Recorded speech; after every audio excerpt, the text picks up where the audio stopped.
مسجد اقصی لیکن صہیونی پیلے گنبد والی مسجد کو مسجد اقصی کے طور پر اخباروں میں شائع کرتے ہیں۔ کیوں سلطان معظم؟ کیونکہ ان کا ایمان ہے کہ مسجد اقصی کے نیچے ہیکل سلیمانی ہے۔ ایک دن وہ مسجد اقصی کو منہدم کر دیں گے اور پیلے گنبد والی مسجد کی طرف اشارہ کر کے کہیں گے، یہ دیکھیے مسجد اقصی تو اب تک موجود ہے۔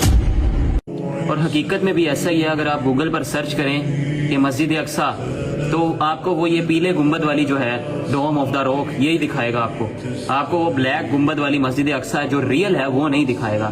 اور یہ ان کی سب سے بڑی سازش ہے۔ آج اگر آپ میجورٹی مسلمانوں سے پوچھیں مسجد اقصی کے بارے میں تو وہ یہی کہیں گے یہ جو پیلے گنبد والی ہے نا یہ ہے مسجد اقصی۔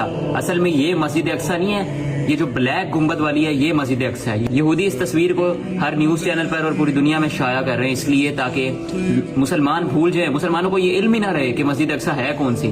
وہ اصل میں جو پیلے گنبد والی ہے اس کو وہ گرانا نہیں چاہتے، وہ اصل مسجد اقصی کو گرا کر اپنا ہیکل سلیمانی تعمیر کرنا چاہتے ہیں۔ ایک وقت آئے گا جب وہ ایسا ہی کریں گے، جب دجال کے آنے کا وقت ہوگا تب وہ مسجد اقصی کو شہید کر دیں گے اور مسلمان سمجھیں گے مسجد اقصی تو یہ ہے، یہ پیلے گنبد والی۔ تو یہ سب سے بڑا وہ دھوکہ ہمارے ساتھ کر رہے ہیں۔ اس ویڈیو کو زیادہ سے زیادہ شیئر کریں تاکہ جو لوگ یہ نہیں جانتے کہ مسجد اقصی کون سی ان کو بھی پتہ چل سکے۔